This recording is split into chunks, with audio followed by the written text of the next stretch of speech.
America और Israel ने Iran पे हमला क्यों किया है? यानी कि अभी जो ईरान अमेरिका का युद्ध चल रहा है उसके कारण क्या है? पहली बात तो ये कि इसके कोई एक कारण नहीं है, या गिने हुए 5-7 कारण अपन जो गिन लेंगे उतना ही नहीं है। ये एक बहुत जटिल और कॉम्प्लेक्स बहुत सारे इश्यूज को मिला के डेवलप हुआ एक युद्ध है। और 40 साल से ईरान के ऊपर प्रतिबंध थे, और प्रतिबंध होने के बावजूद भी ईरान हमेशा अपनी स्थिति को सुधारता गया और आगे आता गया। तो हम कुछ कारणों के ऊपर आज चर्चा करेंगे जिस कारण से ईरान के ऊपर इजराइल अमेरिका ने हमला किया। अगर हम शॉर्ट में बोलें तो पहला, तेल व्यापार पर नियंत्रण। दूसरा, डॉलर के नियंत्रण को और प्रयोग को बढ़ाना। तीसरा, रूस, चीन और भारत को काउंटर करना।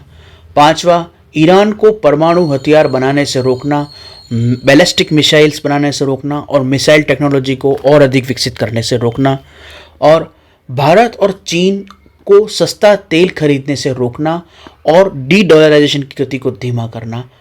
अर्थव्यवस्था पे ब्रेक लगाना, जो विश्व के एशियाई देश, दक्षिण एशियाई देश जिनकी अर्थव्यवस्था विकसित हो रही है, उनके ऊपर ब्रेक लगाना। ये हम शॉर्ट में कह सकते हैं। अब ये सब अमेरिका क्यों चाहता था, ये सब किस लिए हुआ, अब हम उसके ऊपर चर्चा करते हैं।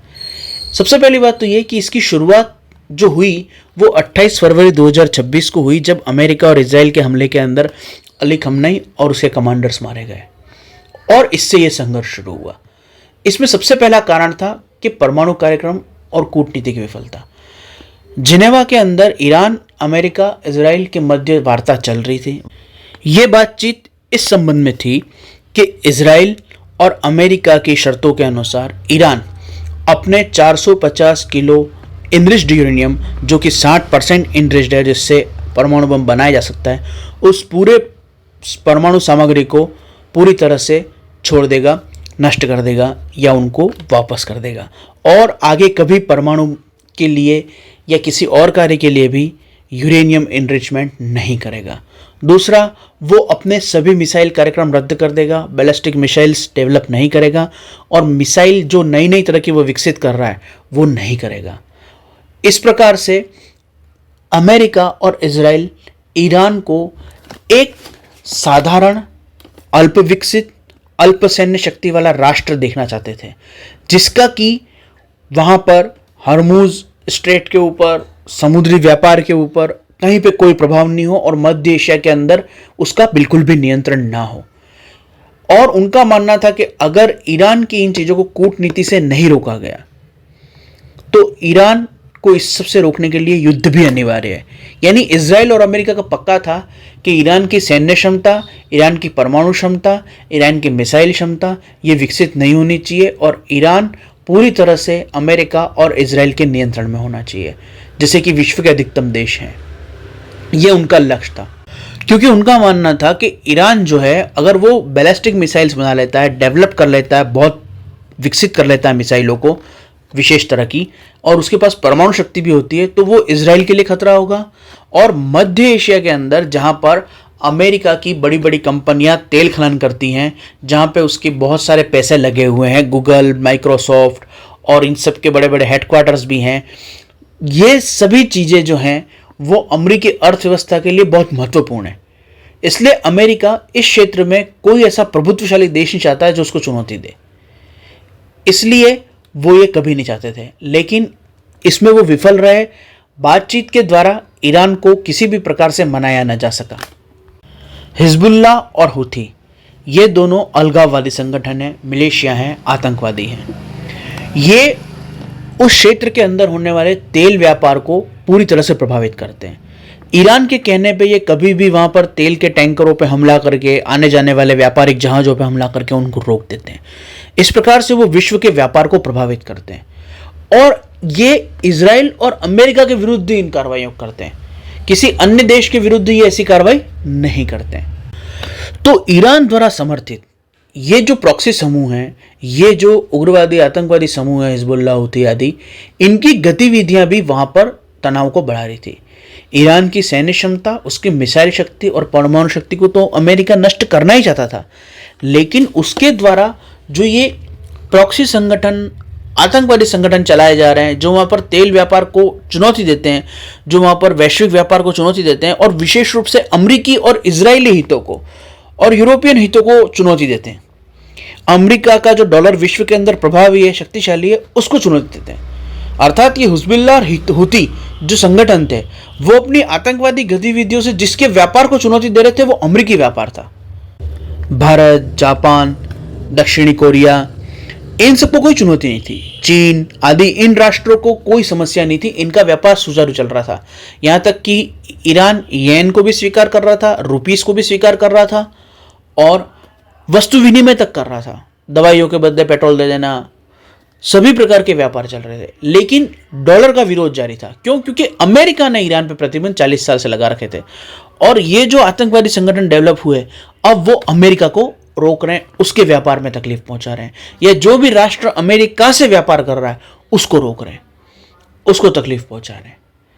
इसलिए इजराइल और अमेरिका का लक्ष्य था कि ईरान की सैन्य क्षमता नष्ट कर दी जाए, ईरान के ये प्रॉक्सी संगठन नष्ट कर दिए जाए, ताकि अमेरिका और इजराइल से व्यापार करने वाले राष्ट्रों का भी नुकसान ना हो और अमेरिका और इजराइल का भी नुकसान ना हो। कुल मिला के हो यह रहा था कि अमेरिका को जो सामान बेचा जाएगा या खरीदा जाएगा वो समुद्र से गुजर ही नहीं सकता जब तक ईरान शक्तिशाली है। और ईरान ऐसा क्यों कर रहा था? ईरान ऐसा इसलिए कर रहा था क्योंकि 40 साल से ईरान के ऊपर प्रतिबंध है, और वो प्रतिबंध अमेरिका ने लगाए। इसके अलावा ईरान में जो तत्कालीन शासन है, यानी जो अभी समकालीन शासन है, उस रिजीम का विरोधी रजा पहलवी नाम का एक व्यक्ति, जो शाह कहलाता है, अपने आप को कहता है कि मैं ईरान का राजा हूं, वो बैठा हुआ है यूएस में, और वो वहां से अपने कॉन्टेक्ट द्वारा ईरान के अंदर प्रदर्शन करवाना, धरने करवाना, राजनीतिक गठजोड़ करना, ये सब चीजें करता है। वहां पे आंदोलन हुए, पुलिस को गोलियां चलानी पड़ी, और बहुत सारी समस्याएं हुई। और वो रजा पहलवी है, वो अमेरिका गोद के अंदर बैठा हुआ है।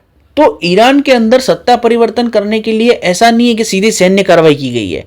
वहां पर ये आंदोलन करना, धरने प्रदर्शन करना, उग्रवादी गतिविधियां करना, ये सब भी अमेरिका और इजराइल करवा रहे थे, और इस प्रकार से वो उस राष्ट्र को कमजोर कर रहे थे। और उसके बाद वो चाहते थे कि अब ईरान के ऊपर हमला किया जाए। क्यों? क्योंकि वहां की जनता ही शासन के खिलाफ है। तो रजा पहलवी है, या ईरान के अंदर जो ग्रुप हैं जो अमेरिका का समर्थन करते हैं, और जो संगठन है जो समकालीन अभी जो खमनेई की सत्ता है, जो इस्लामिक सत्ता है, उसका विरोध करती है, उनको सपोर्ट करने के लिए भी अमेरिका और इजराइल ने ईरान के साथ युद्ध शुरू किया है।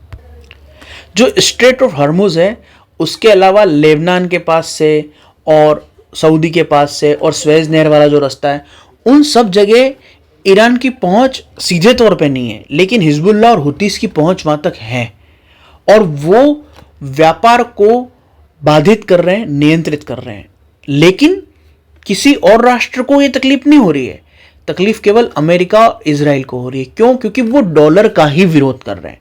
उनको युआन चल रहा, उनको रूबल चल रहा, उनको रुपीस चल रहा, उनको जापानीज येन चल रहा, वो किसी भी करेंसी में काम करने तैयार है। अगर करेंसी नहीं है तो वस्तु विनिमय भी करने तैयार है ईरान वाले, और कुछ भी नहीं है तो भी वो आपको फ्री में भी जाने दे रहे हैं वहां से दूसरे देशों को। बस आप अमेरिका का सपोर्ट छोड़ दो, अमेरिका से व्यापार बंद करो, अमेरिका से कुछ लेना नहीं, अमेरिका कुछ देना नहीं। अमेरिका और इजराइल अगर आपकी लिस्ट में नहीं है, इसका मतलब आप फ्री हैं, आपको कोई तकलीफ नहीं आएगी समुद्र में। ये वो समस्या है जिसलिए अमेरिका को, अमेरिकी प्रशासन को और इजराइल को ईरान के ऊपर हमला करना ही था। क्यों? क्योंकि वहां पर जो अमेरिकी संपत्तियां थी, अमेरिकी सैन्य बेस थे, कंपनियों के हेडक्वार्टर थे, इन सब की ऐसी तैसी होनी ही थी और हो रही थी।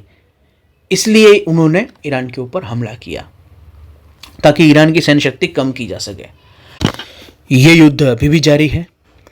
अमेरिका जो है उसने द्वितीय विश्व युद्ध के बाद से, जब से पेट्रोल और डॉलर का आर्थिक गठजोड़ विश्व के अंदर लागू हुआ, जब से डॉलर गोल्ड बैक नहीं रहा और डॉलर का निर्धारण तेल की आपूर्ति और तेल के व्यापार से जुड़ा, जो निक्सन के कार्यकाल में हुआ, तब से अभी तक अमेरिका विश्व का एकमात्र आर्थिक और सैन्य शक्तिशाली देश बना हुआ था। उसने रशिया के अंदर भी अव्यवस्था फैला के टुकड़े करवाए, मतलब उसके तेल के व्यापार के बीच में जो भी आया उसने उस जमीन को मैदान बना दिया, इतने बम मारे। फिर चाहे वो जगह ईरान हो, चाहे लीबिया हो, चाहे इराक हो।